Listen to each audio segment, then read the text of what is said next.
Bonjour, bienvenue sur ma chaîne Learning Math with Bo. Aujourd'hui, un autre chapitre, c'est le chapitre numéro 3, ordre dans l'ensemble R. Ce cours, il est réservé aux élèves du tronc commun Bac international.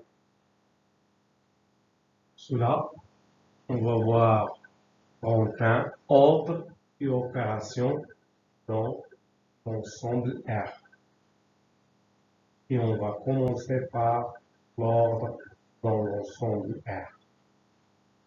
Et on va voir quelques définitions. Je prends deux nombres de l'ensemble R. Ça veut dire A et B, ils appartiennent à R. Donc, si A, il est inférieur ou égal à B, ça veut dire G. A est inférieur à B ou égal, et je fais ou égal, alors, soit j'amène ce nombre ici et j'obtiens A moins B inférieur ou égal à 0. Ça veut dire A moins B est négatif. Ou bien, j'amène celui-là ici et j'aurai 0 inférieur ou égal à B moins.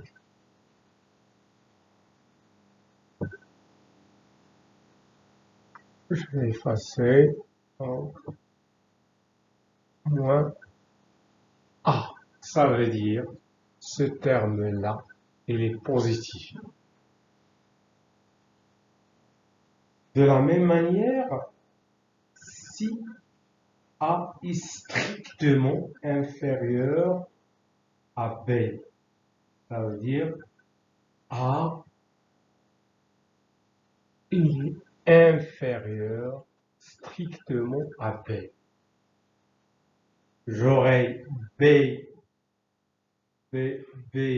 moins A appartient à R plus étoile. Vous vous souvenez, R étoile plus, ça veut dire l'ensemble des nombres réels positifs. Étoile, ça veut dire j'enlève le 0, le singleton 0. Ensuite, si j'ai A est supérieur ou égal à B, ça veut dire G. On va effacer ça.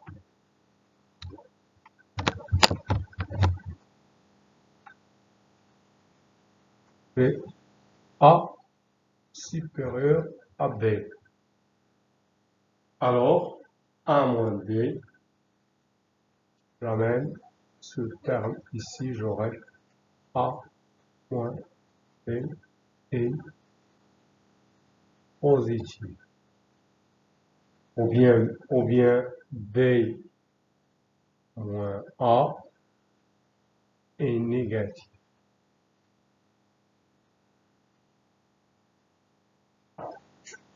Là, si G A est strictement supérieur à B, G, B, c'est pas B moins A, mais A. C'est attention, c'est A moins B. C'est A moins B.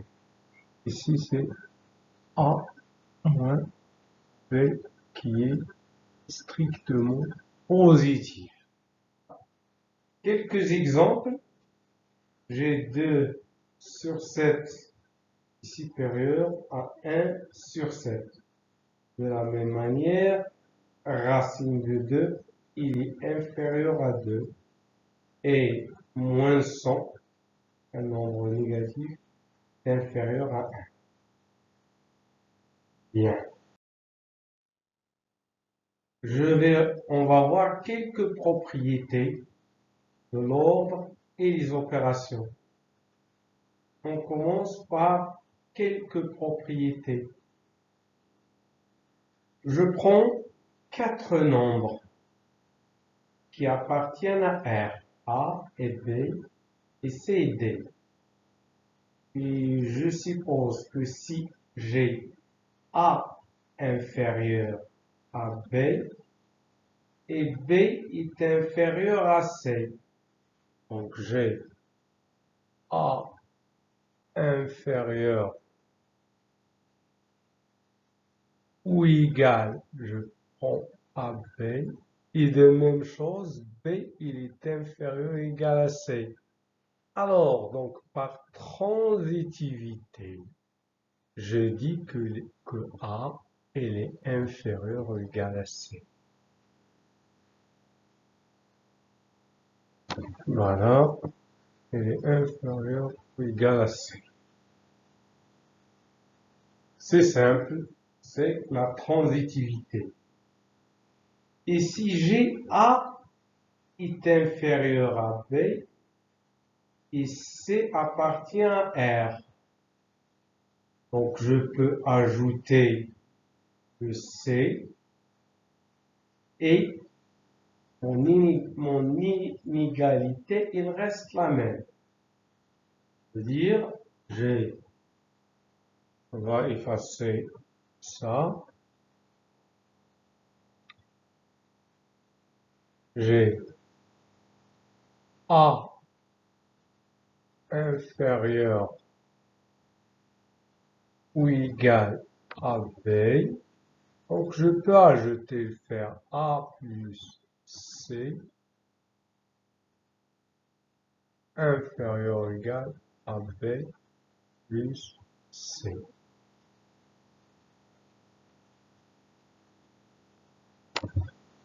Je répète, donc j'aurai toujours A plus C inférieur ou égal à B plus mon C.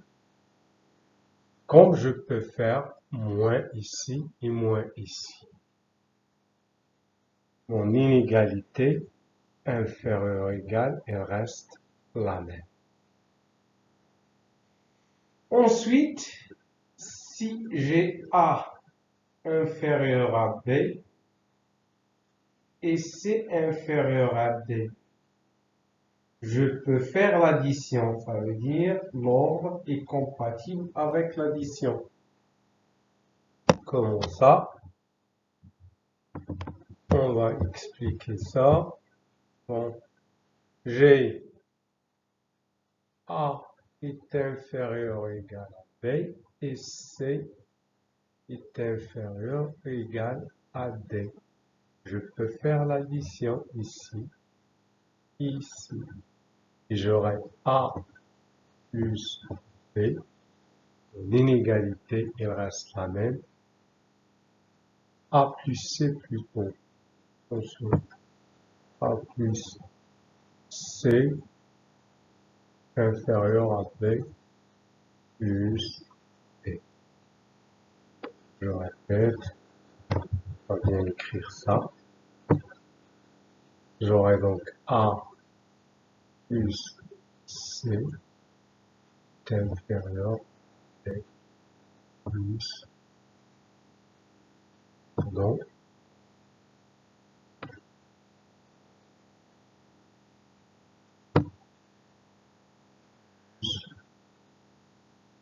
plus T. Voilà.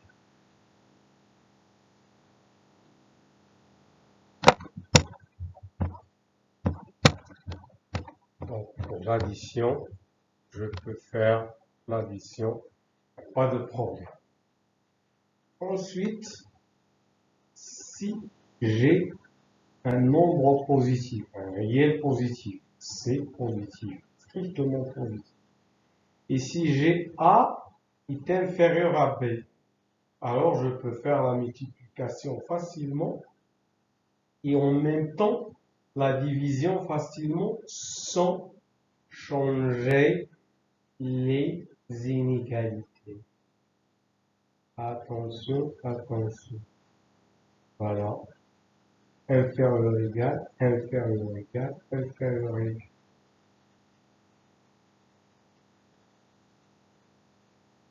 Voilà. Donc, je multiplie par C de ce côté et de ce côté, et je peux diviser par C de ce côté et de ce côté, et je garde les inégalités. Mais là, si j'ai C pour négatif, ça, je peux faire la multiplication, mais je vais changer l'inégalité. La même chose pour la division. Donc, ce qu'il faut retenir, si mon nombre est positif, je peux multiplier et diviser sans changer l'inégalité. Et si le nombre est négatif, eh bien, je peux multiplier et faire la division, mais je change l'inégalité. Ensuite, j'ai deux nombres. Je prends A et B non nuls, de même signe. C'est quoi de même signe? Ça veut dire soit A positif, ça veut dire A est positif et B est positif. Ou bien, ou A négatif et B est négatif. C'est ça, même signe. Voilà. Alors, si j'ai A est inférieur à B, alors l'inverse de ces nombres, 1 sur A est supérieur ou égal à 1 sur B. Je change l'inégalité. Vous voyez ici, j'ai inférieur et ici, j'ai supérieur ou égal. Il faut faire attention, si j'ai les nombres A et B de même signe, ils non nuls, et j'ai A est inférieur ou égal à B, alors 1 sur A est supérieur ou égal à 1 sur B. Ensuite, si j'ai A et B positif, et je suppose que A est inférieur à B ou égal à B, alors je peux faire le carré. A au carré est inférieur ou égal à B au carré. Et je ne change rien, je garde les inégalités. De la même manière, toujours A et B positif, A inférieur ou égal à B, alors A puissance n est inférieur ou égal à B puissance n. Avec n, c'est un entier naturel. Enfin, toujours A et B positif et A est inférieur ou égal à B, alors automatiquement racine de A est inférieure ou égale à racine de B. Je garde les inégalités. Vous vous souvenez que racine d'un nombre, il doit être multiple nombre qui est à l'intérieur de la racine. Bien, on continue. Il y a une remarque. Bon, si j'ai l'écriture suivante, A est inférieur ou égal à X est inférieur ou égal à B, on va la noter de la manière suivante, comme ça.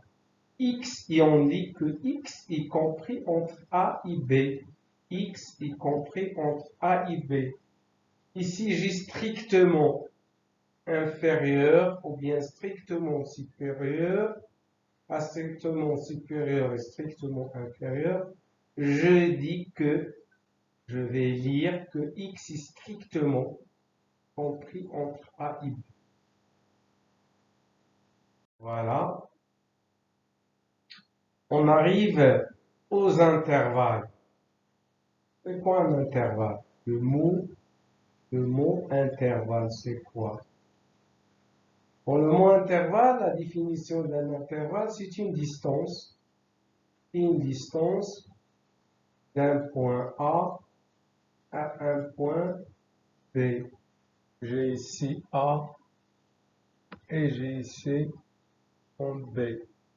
Donc cette distance-là, il s'appelle l'intervalle.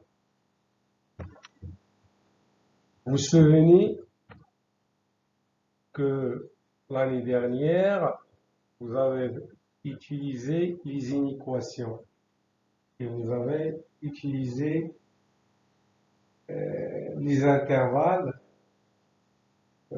soi-disant par écriture. Bon, je vais expliquer comment par écriture, vous dites que x est supérieur à 1. Mais maintenant, on va, au lieu de d'écrire x supérieur à 1, on va voir comment on va utiliser les intervalles. Voilà. Et je vais prendre toujours de réels distincts, de telle sorte que j'ai A inférieur à B. Si j'ai x, mon x, il est compris entre A et B. Voilà mon A et voilà mon B. Donc x, c'est ici. Bon, je vais écrire ici. Voilà. Voilà mon A. Et voilà mon B. En grand B. Donc mon X, il est là, à l'intérieur. Voilà. Ici. Donc la notation, bon, j'ai X y compris entre A et B. Donc je vais écrire l'intervalle AB. Donc l'intervalle AB, de telle sorte, regardez ici, A est inclus dans l'intervalle et B est inclus dans l'intervalle. Et on va voir que A et B, ce sont les extrémités de l'intervalle. C'est comme en géométrie un segment. Ici, j'ai X strictement compris entre A et B. Je vais enlever les extrémités de l'intervalle. Donc A n'est pas compris dans l'intervalle et B n'est pas compris aussi. Si j'ai x supérieur à A, voilà mon A, il est strictement supérieur à A, ça veut dire j'enlève. Donc A n'est pas inclus, n'appartient pas à l'intervalle, et je fais plus l'infini. Voilà. Et la même chose, mais plus l'infini, on ne connaît pas. De la même manière, si x est inférieur ou égal à B, donc je fais B, mon B, il est inclus dans l'intervalle, et je commence par moins l'infini, toujours jour, on n'est pas moins l'infini, et ensuite, si j'ai strictement inférieur, ça veut dire B n'est pas compris dans l'intervalle, n'appartient pas à l'intervalle, mais ici, il est strict, il est inférieur ou égal, donc B, il appartient à l'intervalle, moins l'infini, B. On va continuer et on va voir du vocabulaire. Toujours, mais de nombre A et B, ils appartiennent à R de telle sorte que A est inférieur à B. Bon, pour les intervalles que ce soit AB, avec ici A et B appartient à l'intervalle, là A et B n'appartiennent pas à l'intervalle, ici A il appartient à l'intervalle et B n'appartient pas, là A n'appartient pas et B il appartient. Donc le A et le B, ce sont, comme je l'ai dit, les extrémités de l'intervalle. Voilà mon intervalle, voilà, et il est comme ça. Bon, petit a et petit b. Donc voilà, a et b sont, on dit que ce sont les extrémités de l'intervalle. Et le nombre, ce nombre-là, b-a, b-a, on l'appelle la distance entre a et b.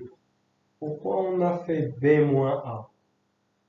On a fait b-a parce que b-a, il est positif.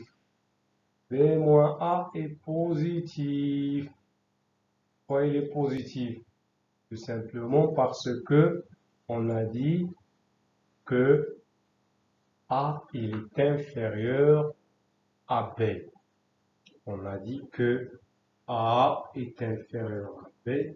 Ça veut dire B moins A est positif. C'est pour cela qu'on a dit B moins A, c'est la distance. Et j'ai pas dit A moins B parce que A moins B est négatif et une distance, on trouve jamais une distance qui est négative. Voilà.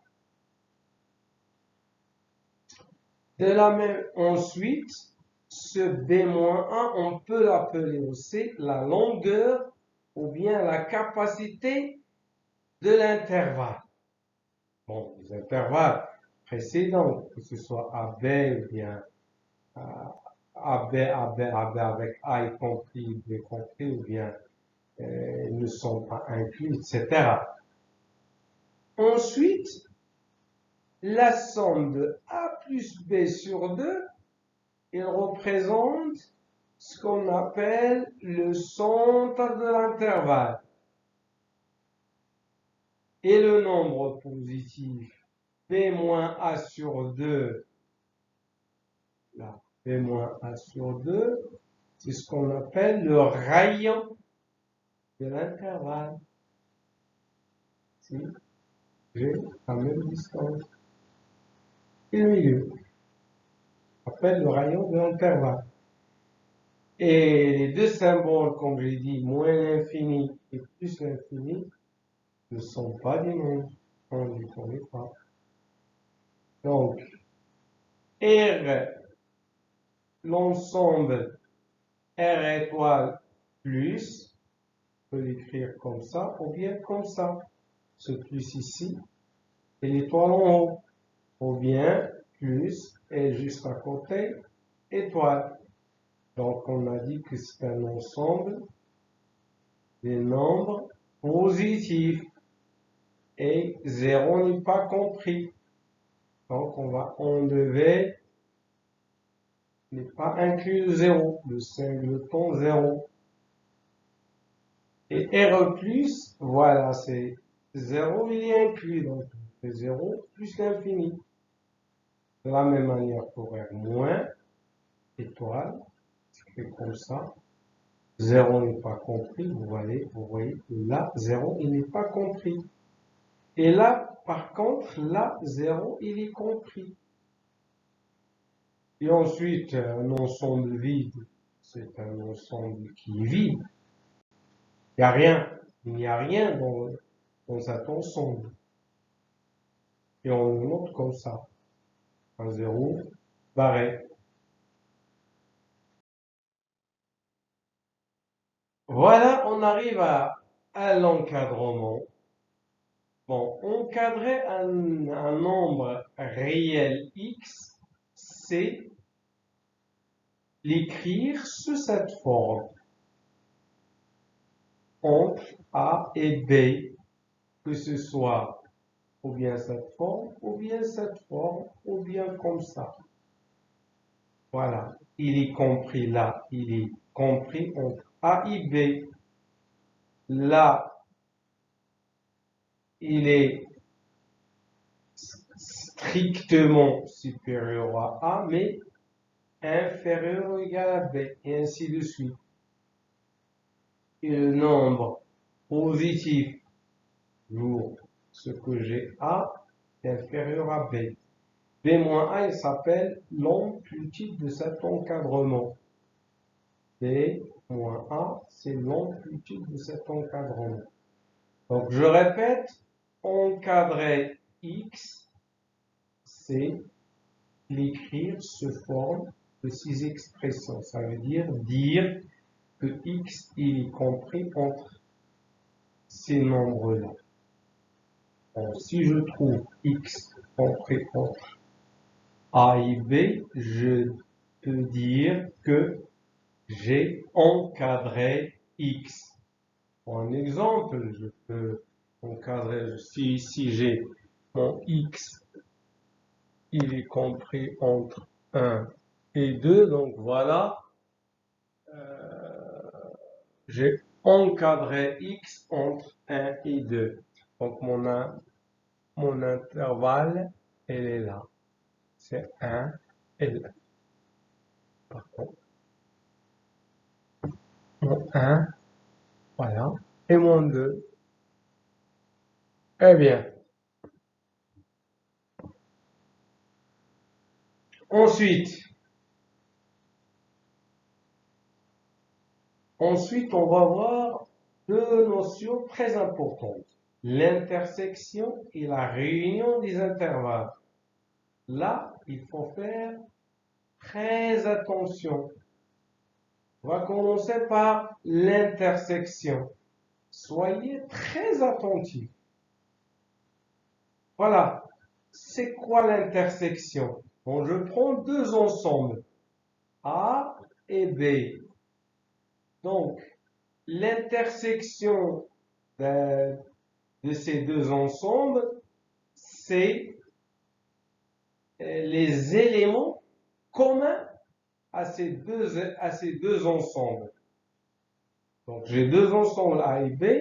Donc, l'intersection de ces deux ensembles, c'est les éléments qui sont communs à ces deux ensembles. Et on note l'intersection par ce symbole-là. Voilà. Et j'écris, attention là, c'est A, c'est A comme ça, A, on écrit ici, A, inter, B. Attention, c'est pas comme ça. Voilà, A inter B, ou bien l'intersection entre A et B, c'est l'ensemble des X qui appartient à cet ensemble-là, et attention ici, c'est le et. Voilà, le et, il appartient à A et à B. Voilà, et on va faire quelques exemples. Voilà, donc voilà, j'ai une remarque, ce qu'on a dit, que mon X, si j'ai X, il appartient à l'intersection de A et B, ça veut dire que mon X, il appartient à A, il appartient et. Faut faire attention là. Et je fais et à B. Bon, j'ai un exemple, je vais donner un exemple. J'ai A, c'est mon ensemble A, il contient 1, 2, 3, 4, 5, 6. Donc, combien? 6 éléments. Et B, il contient 1, 2, 3, 4, 5, 6.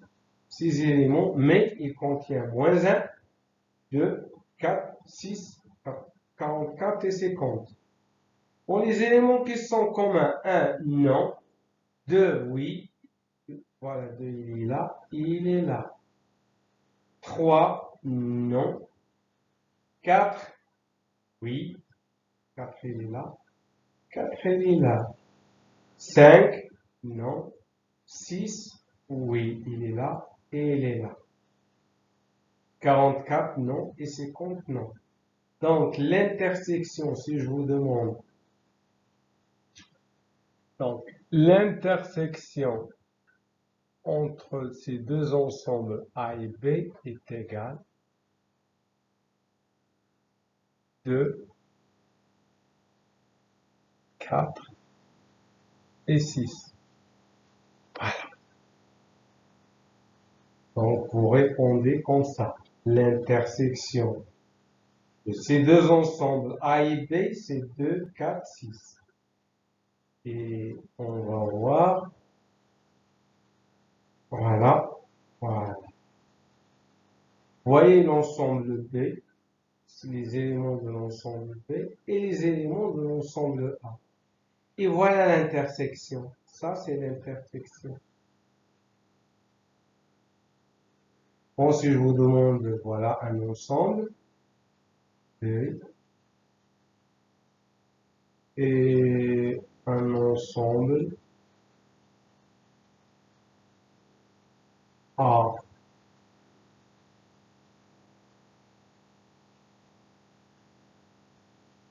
Et un ensemble A.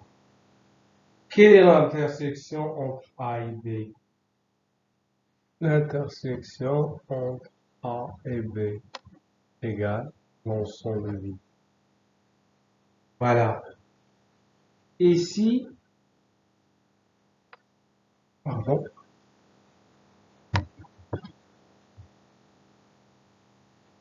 ici j'ai un ensemble comme ça et un autre ensemble comme ça. Voilà, l'intersection, elle est là. Voilà. Bon, c'est très simple, l'intersection. Elle est très simple. Ça veut dire l'intersection de deux ensembles A et B. Ça veut dire X, il appartient à A. Et en même temps, X, il appartient à B. La réunion. Attention, bon, on va voir c'est quoi la réunion. La réunion de deux ensembles A et B, c'est tous les éléments qui appartiennent, regardez, tous les éléments qui appartiennent soit à A, soit à B. Et on la note comme ça, avec ce symbole-là. L'intersection renversée, et on écrit A union B. A union B, c'est l'ensemble des X qui appartient à A, ou, attention, l'intersection, on a et la réunion, on a ou. Et où X appartient à B. Voilà, on va voir un exemple. Comme ça, vous allez toujours la remarque, X appartient à la réunion de deux ensembles A et B. Si X il appartient à A ou X appartient à B. Donc, je prends le même exemple. L'ensemble A contient 6 éléments, 6 nombres, 1, 2, 3, 4, 5, 6. Et B contient en même temps 6, moins 1, 2, 4, 6, 44, 50. L'intersection, la réunion plutôt, la réunion de ces ensembles, c'est 1, 2, 3, 4, 5, 6, moins 1, 44 et 50. Ça veut dire tous ces nombres-là.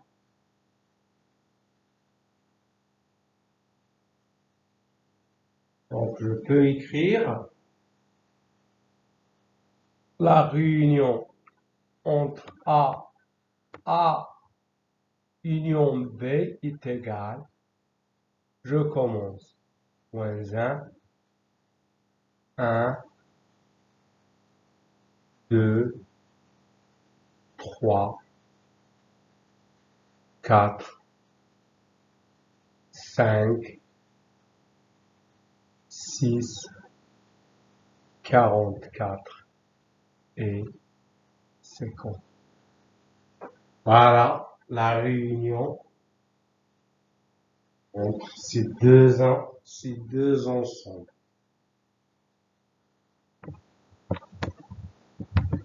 Voilà.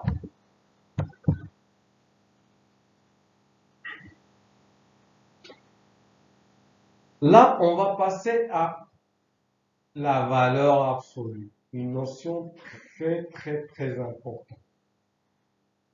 La valeur absolue d'un nombre. Voilà, pour cela, on va prendre une droite graduée d'origine O et d'unité de mesure OI qui est égale à 1. Je prends un point M, par exemple, ici. Point M qui appartient à sa droite graduée avec M, son abscisse, c'est X. Je définis la valeur absolue du nombre X, c'est la distance OM. O, ici c'est mon M.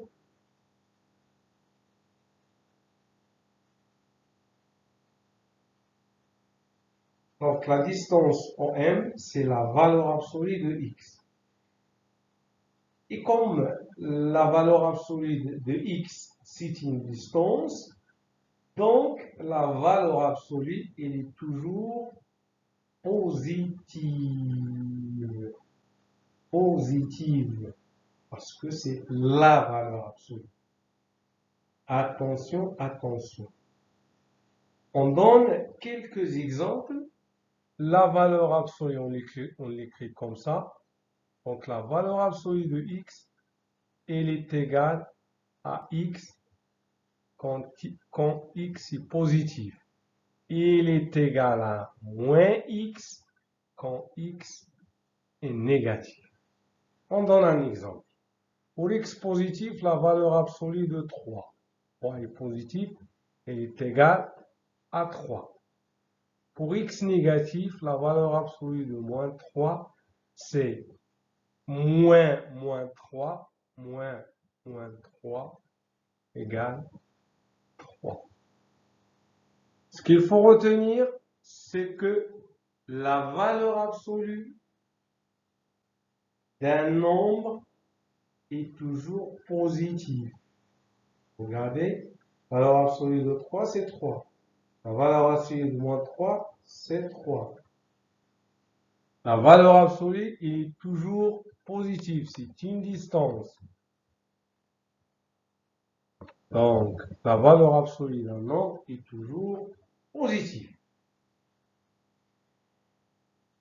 Quelques remarques.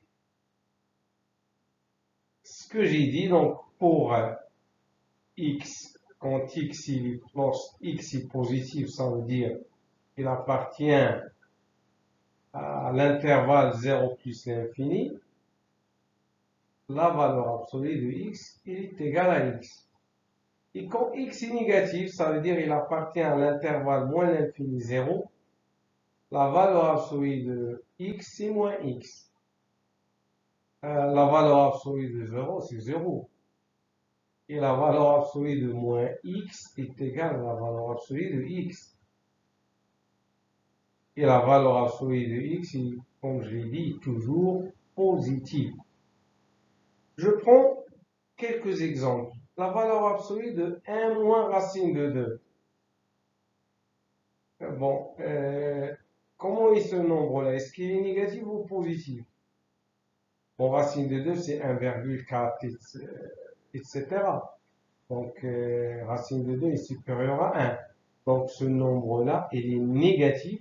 Donc, sa valeur absolue, c'est moins x. Ça veut dire moins 1. Et moins ici, c'est plus. Ça veut dire racine de 2 moins 1. Voilà. Et la valeur absolue de moins racine de 3, ça c'est négatif, c'est moins racine de 3, c'est racine de 3. La même chose, la valeur absolue de moins 3 sur 7, c'est 3 sur 7. Et la valeur absolue de racine de 5, c'est racine de 5 plus racine de 5, il est positif. Ce qu'il faut retenir, c'est que la valeur absolue d'un nombre, c'est une distance et toujours positive. Bon, la valeur absolue de x est égale à x quand x est positif et moins x quand x est négatif.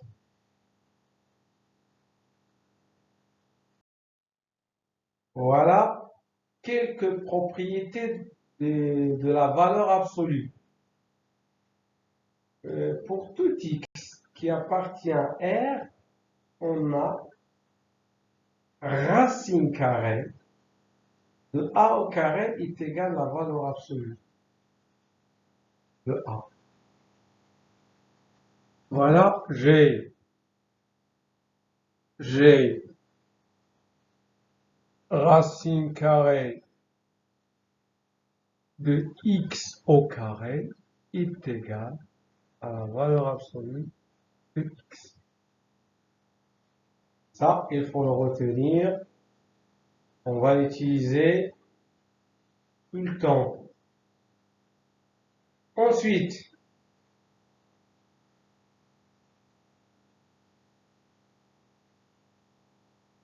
je prends deux nombres de R, A et B.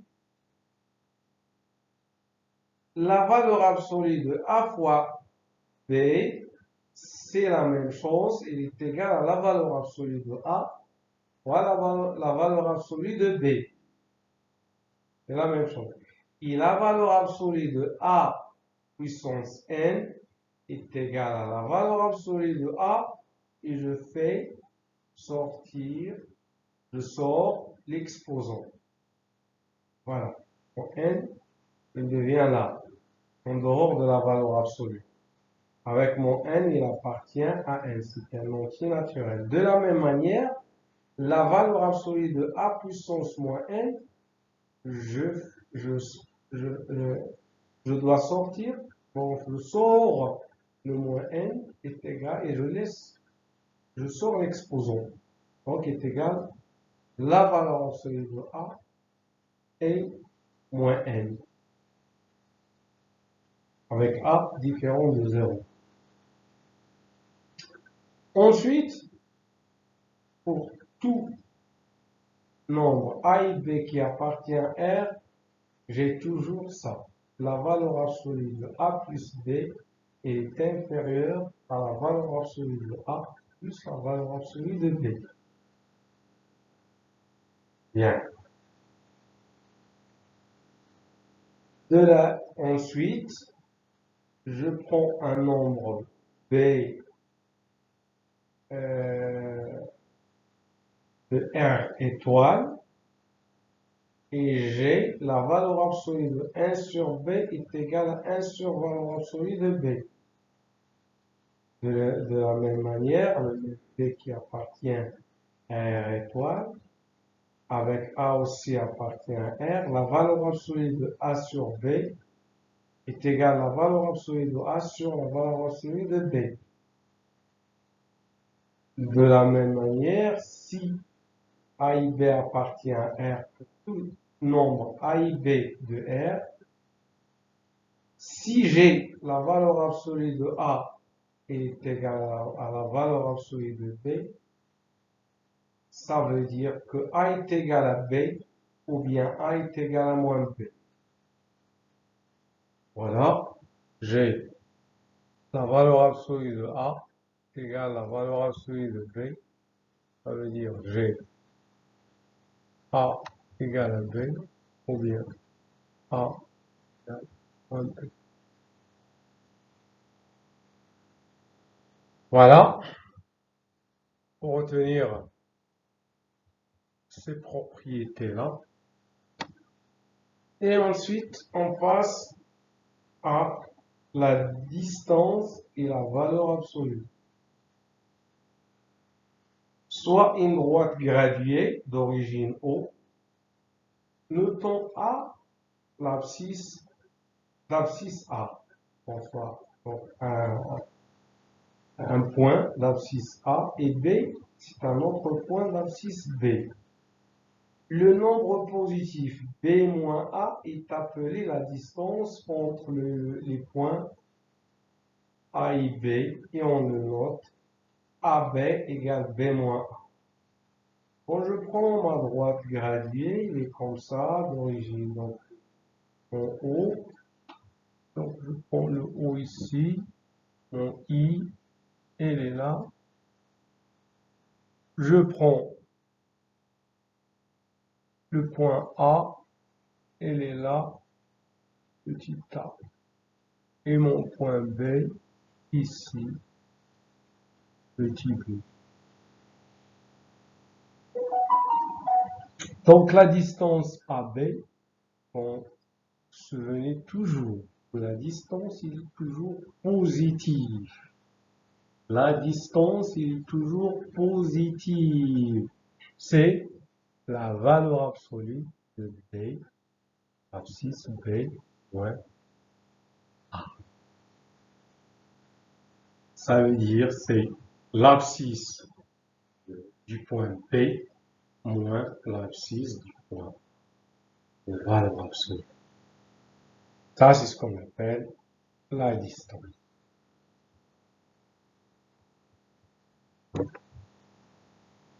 Voilà.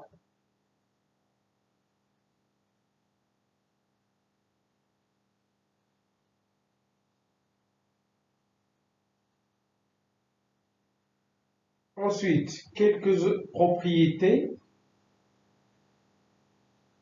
Soit X appartient à R. Et R, c'est un nombre réel. Ça veut dire il appartient aussi à R. Alors, si j'ai X, la valeur absolue de X inférieure à R, ça veut dire X, il est compris entre point R et R. Faire attention. Toujours, si j'ai la valeur absolue de X inférieure ou égale à R, je vais encadrer X entre moins R et R.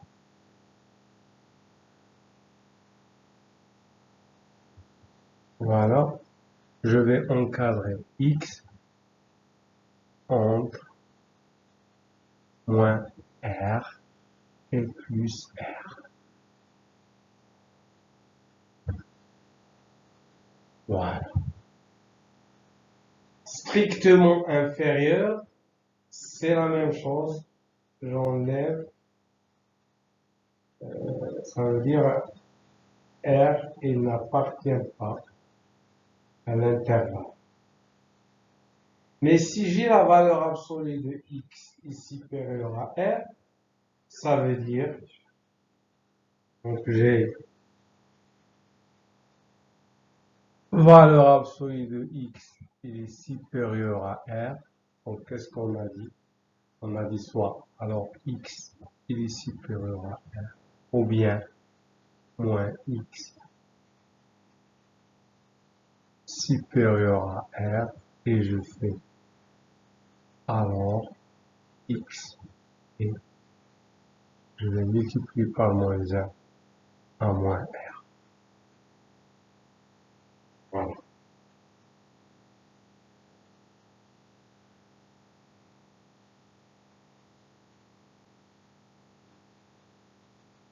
Donc j'ai ce qu'il faut retenir, X inférieur à R, vous dites que X il est compris strictement entre point R et R. Mais si j'ai la valeur absolue de X qui est inférieure ou égale à R, alors X, il appartient à l'intervalle moins l'infini R, union R plus l'infini. De la même manière. Et si j'ai j'ai valeur absolue de x moins r. Bon, valeur absolue de x moins r. Ah, valeur absolue, c'est pas de x moins r, mais de x moins x0.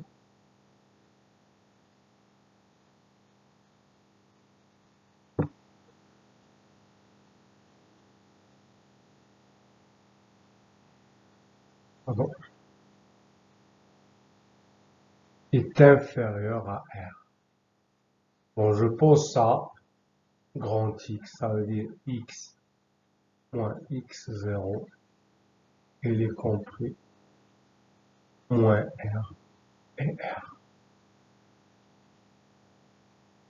Je prends ce x0 ici, et ce x0 là, il va, puisque j'ai moins, il va devenir plus. Donc j'aurai x, il est compris entre moins r plus x0 et r plus x0. Voilà.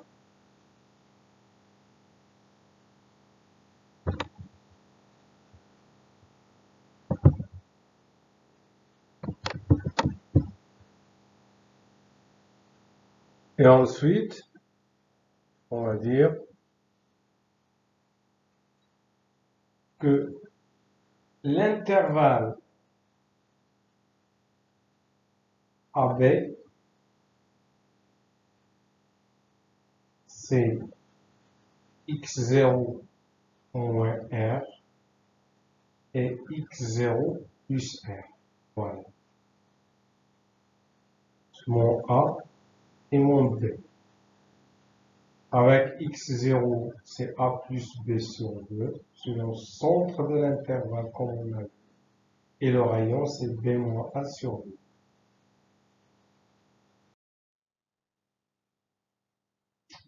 Approximation et l'approximation décimale.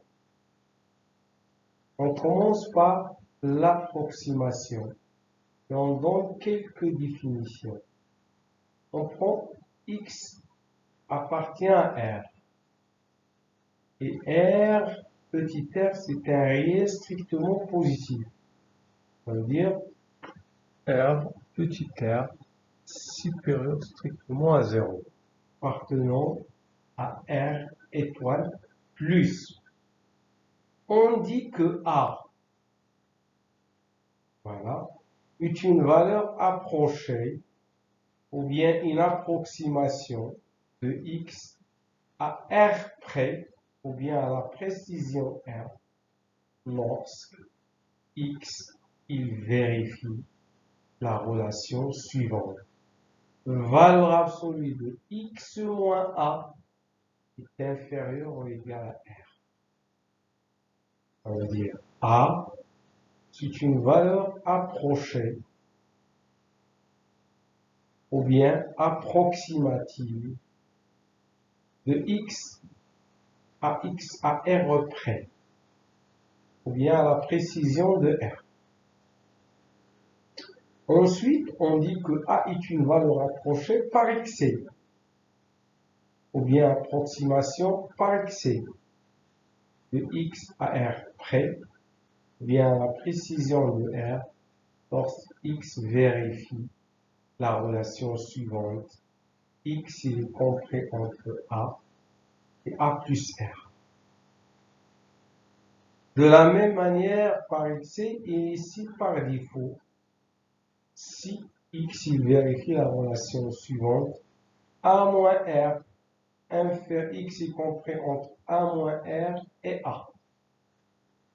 Bon, on va faire des exercices que vous allez comprendre bien ces approximations. Je vais préparer une série prochainement, ordre R, et on va attaquer ces approximations. Un cas particulier, quand x vérifie a et a plus r qui est égal à b, on a Le nombre A, c'est une valeur approchée par défaut de x à la précision b-a. b-a. Et le nombre b, c'est une valeur approchée par excès à la valeur de x à la précision b-a. Donc, ça par excès et ça par défaut. Voilà. Excès et c'est défaut. Voilà. Et le nombre A, ce nombre-là, A plus B sur 2, c'est une valeur approchée par défaut de x à la précision b moins. On va donner un exemple pour bien comprendre. Je prends racine de 2, mon x, il est compris entre 1,4142, 4 chiffres après la virgule, et 1,4143. Donc, on a dit ici par défaut et ici par excès. Donc, le nombre 1,4142, ce nombre-là, est une valeur approchée par défaut de racine de x, qui est racine de 2, à la précision 10 moins 4. Voilà, 10 moins 4. Comment on a fait? On va faire b moins a. Ici, c'est b, et ici, a. Donc, b moins a, c'est ça moins ça va me donner 10 puissance moins 4.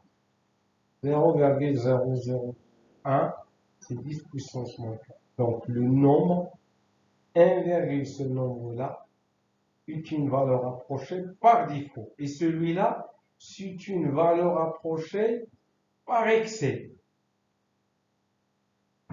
Voilà. À la précision, 10 puissance moins 4. Et 1, ce nombre-là, ça veut dire ça, plus ça, sur 2. Ça, donc 41 425, c'est ça, plus ça, sur 2. Puis une valeur approchée de racine de 2 à la précision 5 fois 10 puissance moins 5.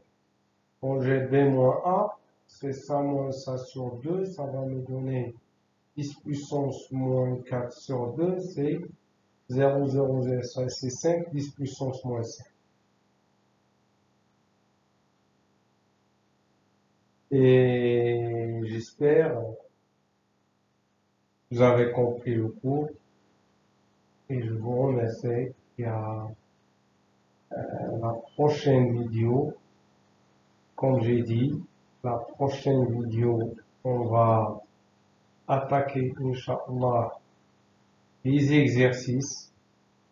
Je vais essayer de vous préparer une série d'exercices qu'on va corriger ensemble. Et à la prochaine vidéo.